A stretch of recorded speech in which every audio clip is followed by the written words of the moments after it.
Talking Comics. Caitlin has her picks for the week. Caitlin, go. I have a lot this week. Number 1, I got A-Force number 3. Which we mentioned. A-Force is great. But you can talk about it. All female Avengers in Battle World, and I love it a lot. So, number 2, Secret Wars number 5. Because you should just read it because it's Secret Wars. So, number 3, this is Deadpool and the Howling Commandos number 3. It's so good. I don't know if y'all talked about that. Did y'all talk about that? I didn't think so. But it's great. If you like Deadpool at all, you'll love this book. And it's got all the best of the Howling Commandos in it. Unbeatable Squirrel Girl number 8, where she's beating up the Norse god of squirrels. Also, one mention, if you are signed up for Squirrel Girl, you need to re-sign up for it because the new number 1's coming out after Secret Wars, so you have to sign up for it separate. So, just say. And then I've also got the one of 2 DC books I actually read, Gotham Academy number 9, which is really cute and good, and I really like it. And then this one, I'm not signed up for it, but I am picking up number 1, called Beauty. Just the premise sounds really cool. So we're basically the STDs. I'm talking again. STDs make people beautiful, but there's a also, twist. there's something that might kill them, or someone else is killing them. Something is killing people, and detectives. I don't know if they suspect it's the STD. I don't know. Who knows? But it sounds. It sounds really cool. It sounds obvious, but I doubt it is. But yeah, those are my picks for this week. My box is kind of full. It's written by the guy that wrote Constantine and Batwoman. Oh, that's cool. The Beauty, yeah. And that's cover B or C. I can't remember which one. I don't know. It's just a really pretty cover. If you want it, come get it. Caitlin, so which one are you going to read first? Squirrel Girl. Because she's unbeatable, right? But yeah, if you are signed up for Squirrel Girl, or like Spider-Gwen, there's quite a few that are going to have new number 1s, so you're going to have to re-sign up for them. Starting in October, new number 1s from Marvel. So just make sure to do that. Those are my picks. And add it to your file. Yes. All right. Thanks, Caitlin. All right, we're done. Bucky! Captain Bucky O'Hare! Mutants and aliens and codes beware! You're looking for adventure with the Simpsons! With Bruiser, Jedi, Blinky, and Willie DeWitt! I said Bucky! Captain Bucky O'Hare! New Bucky O'Hare action figures sold separately. Hey, everybody. This is Daryl at Big Bang Toys, Comics, and Games. Michael. This is Michael. We're talking comics today, new releases. Michael, what are some awesome comics that you just can't live without this week, that you certainly cannot go on if you don't read these things? Well, one of my favorite newer DC titles right now is All-Star Section 8. Written by Garth Ennis. Garth Ennis, of Preacher fame. But, this is it's silly. Like, it's basically about this, I don't even know if I want to call him a superhero, but six-pack. He's a delusional drunk. He's a delusional drunk who thinks he's a superhero. And I mean, it's just silly. He's got like this team of misfits, like homeless guys and people he's put together, and like this already sounds like Garth Ennis humor. I'm just gonna go. Yeah. That's what attracted me to the book in the first place was Garth Ennis and his sensibilities. Not Six Pack. No, I don't even know if Six Pack is an existing character. It's from his old book Hitman. Okay. Yeah. Okay. But yeah, it's really so if good. You read that? Congratulations! It's hilarious. Like I guess apparently in this one he's gonna bump into Martian Manhunter. Which Martian Manhunter's book's really good. In the last one he bumped into Hal Jordan, and he every time he bumps into some of these heroes, something's going down like outside the bar he's always hanging out at, and it's like. He's like, hey, put in a good word for me with the Justice League, me and my team, and it's hilarious. I really like it. It's only going in 6 issues though, but not surprised. That's a good thing and a bad thing at the same time, Well, if it does well, it means they'll do another one. Yeah. So if you like it and you want to see more, read All-Star Section 8. Yeah, I know DC's taking gambles on various miniseries, which by the way, when Metal Men come out in Metamorpho, really excited. So, that sounds cool. Speaking of DC, book to try this week, DC Bombshells. Caitlin might be talking about this in just a bit. This is definitely a book if you like World War II superheroics, female superheroics, which, by the way, A-Force from Marvel comes out if you dig Marvel heroes, which is actually a pretty good book. I've only read number 1, but number 3 comes out this week. A-Force is good. So, but as far as DC Bombshells is awesome. 3 books I'm going to mention. Batman, where new villain Mr. Bloom debuts. Bat Gordon's Yes. The first villain. Bat Gordon's first villain, Mr. Bloom, new villain, which in issue number 42 you kind of see how he operates, what his modus operandi is. Also, you got Batman Superman, number 23, and you got Action Comics 43, where the last issue, Superman gets beat up by the police, and at the end of the issue, he's right in the face.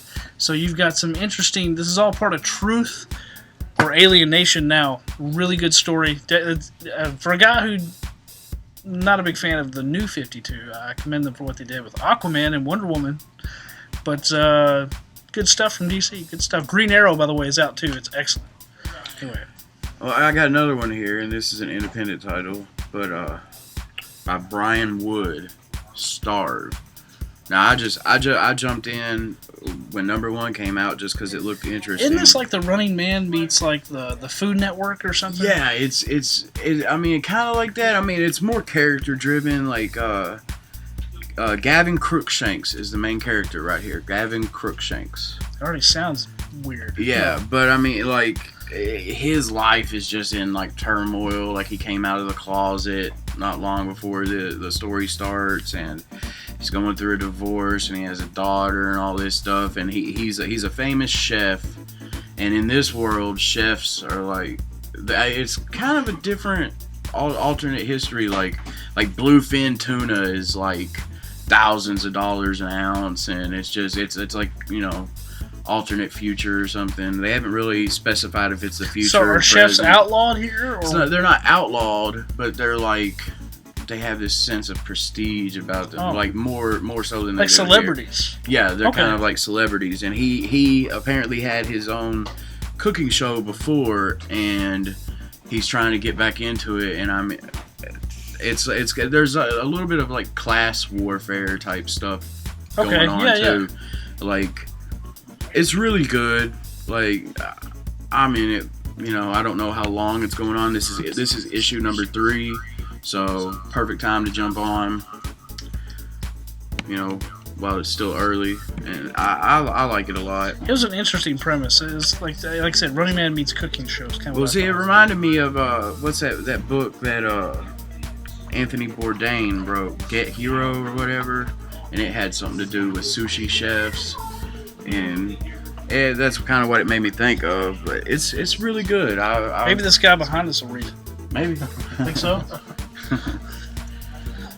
Oh. Wave to the people. my other pick is Star Wars Lando number 2. Now, number 1, you pretty much find out, you know, about Lando's bald friend with the machines over his ears, whatever. I can't even remember his name. I can't remember that guy's name either. Nobody can. Hey, do you know this guy's name in the Star Wars movie? 2. I think 2 was the last one that came out. I think either last week or the week before.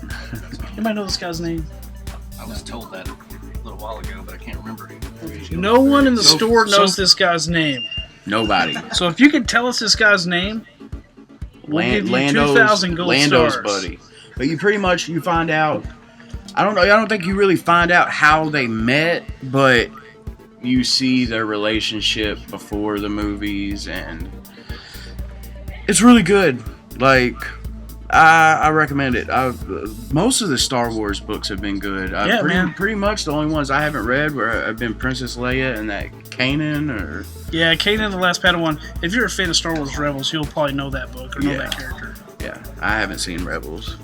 Yeah, the guy with the ears, whatever his name is. Yeah. Secret Wars number 5. This is the book of books today. Yes. You have to read this. Apparently, lots of big stuff goes on. And we still have action figure variants. Falcon today, $4.99. Boom.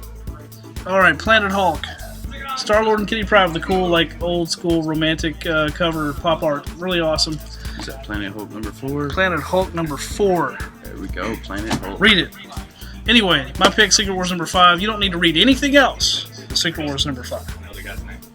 What's his name? Lobai. Lobai? All right, what's your name? L-O-B-O-T, Diamond. What's your name? Diamond. Your name's Diamond? Yeah. What's your real name? That's my real name. What's your first name? Diamond. What's your last name? Cisneros. Diamond Cisneros? All right, Diamond gets 2,000 gold stars. Hey, you spell it like Diamond? Yeah. Your parents love diamonds? No, not at all. So the question is, are you forever?